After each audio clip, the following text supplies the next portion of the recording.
आप सभी को मोहिनी एकादशी की कोटिशः शुभकामनाएं। बैसाख शुक्ल पक्ष की एकादशी को मोहिनी एकादशी के रूप में जाना जाता है। आज के दिन भगवान विष्णु का स्मरण करना, विष्णु सहस्त्रनाम का पाठ करना, गीता का पाठ करना अत्यंत ही शुभ माना जाता है।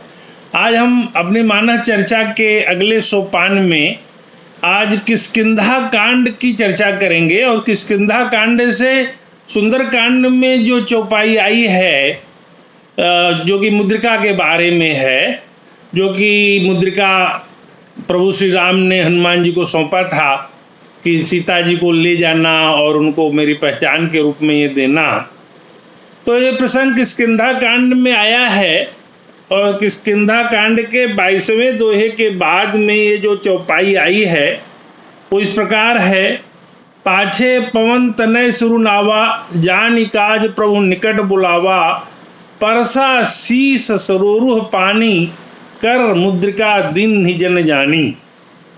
तो प्रभु ने किष्किंधा कांड में जब ये लोग दक्षिण दिशा को गए, बानर लोग जिसमें कि हनुमान, जामवंत, अंगद और नील थे, और चारों दिशाओं में बानरों का समूह सीता जी के खोज स्वरूप गया, लेकिन जो सबसे काबिल ग्रुप था वो दक्षिण दिशा की ओर गया, जिसमें हनुमान भी थे। तो भगवान ने हनुमान जी को ही बुला करके उनको मुद्रिका दी और बहुत तरह से समझाया कि सीता जी को ये चीजें बताना है और मुद्रिका उनको देना है मेरी पहचान स्वरूप। अब हम देखते हैं किष्किंधा कांड के 30वें दोहे में जामवंत जी अपनी व्यवस्था बताते हैं कि मैं इसलिए नहीं जा सकता कि अब मैं बहुत बूढ़ा हो गया हूँ, मेरे शरीर में सामर्थ्य कम रह गया है। जब भगवान का वामन अवतार हुआ था तो मैंने उनकी 7 प्रदक्षिणा की थी। अंगद कह रहे हैं कि मैं जा तो सकता हूँ, लेकिन लौटने में मुझे संदेह है, मुझे डर है कि मैं नहीं लौट पाऊंगा, एक ही तरफ जा पाऊंगा। तब जामवंत जी ने कहा का चुप साध रेहु बलवाना, हनुमान जी को याद दिलाया और फिर हनुमान जी सन्नद्ध हो गए और वो लंका को चले गए। लेकिन ये बात जब देखते हैं तो भगवान ने ये मुद्रिका हनुमान जी को ही क्यों दी? यह मुद्रिका वो जामवंत को ही देते थे क्योंकि सेना नायक वही थे। राजा सुग्रीव थे, कपि लोगों के, बानरों के, किष्किंधा के, उनको दे सकते थे, या युवराज अंगद थे उनको दे सकते थे। नल नील भी बहुत काबिल लोग थे, दोनों भाई, उनको दे सकते थे। लेकिन उन्होंने शुरू में ही हनुमान जी को ही मुद्रिका देने का जो चयन किया, उसे तो यह बात साबित हो गई थी कि उन्होंने हनुमान को ही इस योग्य चुना था कि लंका जाने का उपक्रम आपको ही करना है और सीता जी को ये पहचान स्वरूप ये मुद्रिका देनी है। और वो गए फिर अशोक वाटिका में और उस वृक्ष के नीचे जहाँ सीता जी बैठी हैं उस पर जा कर के उन्होंने मुद्रिका गिराया। तब उन्होंने कहा, तब देखी मुद्रिका मनोहर राम नाम अंकित अति सुंदर। और जब लंका के लिए प्रस्थान करते समय यह आई है लाइन हनुमान चालीसा में, प्रभु मुद्रिका मेल मुख माही, जल्दी लांग गए अचरज नहीं। तो संपूर्ण घटना के क्रम को जब जोड़कर देखते हैं तो ये तो क्लियर था कि उन्होंने, भगवान ने हनुमान जी को ही मुद्रिका दे करके उनका चयन किया था कि हनुमान तुम्हें ही जाना है। लेकिन जामवंत जी को ये बात शायद नहीं मालूम थी क्या, और अंगद को भी नहीं मालूम थी क्या, जबकि उन्होंने वहाँ पे सबके सामने उनको बुला के मुद्रिका उनको दे करके कहा था कि जाना और सीता जी को ही बताना। ये सारा प्रसंग चूंकि मेरे अपने अध्ययन में आया है तो रामचरितमानस को मैं अपने ढंग से, शोधात्मक ढंग से पढ़ रहा हूँ, और उसमें जहाँ जहाँ मेरे को लगता है कि इसमें अपनी चर्चा में डालना है, वो श्रद्धा रूप में मैं उस चर्चा को अपने द्वारा उस चर्चा में लाता हूँ। यह मेरा प्रयास है और पता नहीं इस प्रयास में भगवान मेरे को कहाँ तक सफल करेंगे, लेकिन जो मिसिंग लिंक हैं उनको मैं सामने लाने का प्रयास कर रहा हूँ। इसलिए जो लोग कहते हैं कि जामवंत जी को जाने के लिए जब हनुमान जी को याद दिलाना पड़ा, तो मेरा ये इसमें निवेदन है कि उन्होंने पहले से ही हनुमान जी को इस कार्य का चयन कर दिया था। बस इसी निवेदन के साथ मैं अपनी चर्चा में, जैसा कि हमेशा होता है, भारतीय संस्कृति के उत्थान स्वरूप जो महान ग्रंथ है गीता, उसकी चर्चा करता हूँ। गीता में भी 4 अध्याय के 17वें श्लोक में गहना कर्मणो गति, उसमें लिखा है कि कर्म की गति अत्यंत गूढ़ है, गहन है, ये समझ में नहीं आती है। भारतीय संस्कृति के 5 प्रमुख स्तंभ में है गीता, गंगा, गायत्री, गौ माता और गणेश। गीता में 700 श्लोक हैं। 700 श्लोक हमारे भारतीय वांग्मय के मूल हैं, हमारे जीवन धर्म हैं, हमारे जीवन के मंत्र हैं। गंगा जी की सेवा एक हमारी आर्थिक, सांस्कृतिक और जो कृषि कर्मभूमि है उसकी सेवा है। गायत्री मंत्र का जाप हमारा मानसिक, शारीरिक, सांस्कृतिक, आध्यात्मिक विकास का मूल है। गौ माता की सेवा से हमारी अर्थव्यवस्था संपूर्ण होती है।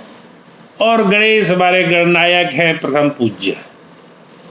तो ये हमारे जो 5 महान स्तंभ हैं, हम इनकी रक्षा करें, इनके शरण में रहें और इनकी सेवा करें। इनके संवर्धन का, गौ का संवर्धन करें, गंगा माता को अपवित्र होने से, अशुद्ध होने से बचाएं और उनको अक्षुण, उनकी स्मृति को रखने का प्रयास करें।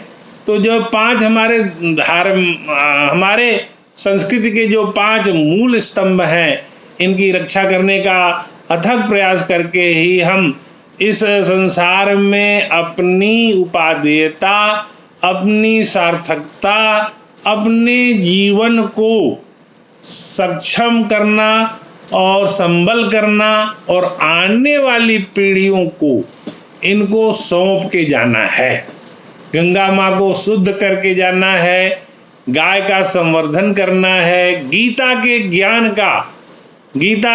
ज्ञान का प्रवाह, प्रचार प्रसार करना है।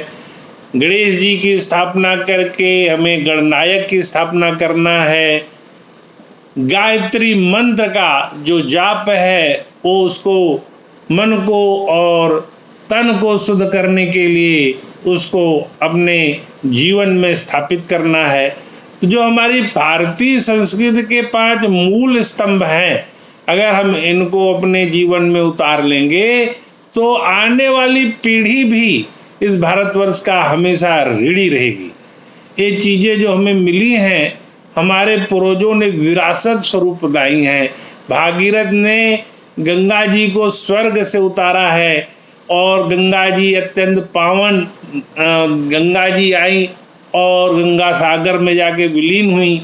बीच में उन्होंने जो भी मार्ग में आए बड़े शहर हैं, काशी है, प्रयाग है, हरिद्वार है, इन शहरों को न केवल सूचित किया बल्कि वहाँ भारतीय संस्कृति का उचित संवर्धन भी हुआ। गीता को भगवान की वाणी कहा जाता है। गीता में जो भी श्लोक आए हैं वो जीवन के अद्भुत श्लोक हैं। उसमें जीवन के तमाम रहस्य छुपे हुए हैं। एक एक शब्दों में पूर्व जन्म, अगले जन्म की सारी कहानी लिखी गई है। और यह भी लिखा हुआ है कि कैसे हम अपने को, जैसे 6ठे अध्याय में चले जाएं तो कैसे हम योग करें, कैसे मेडिटेशन करें, कैसे मन को, चंचल मन को कैसे अपने बस में रखें।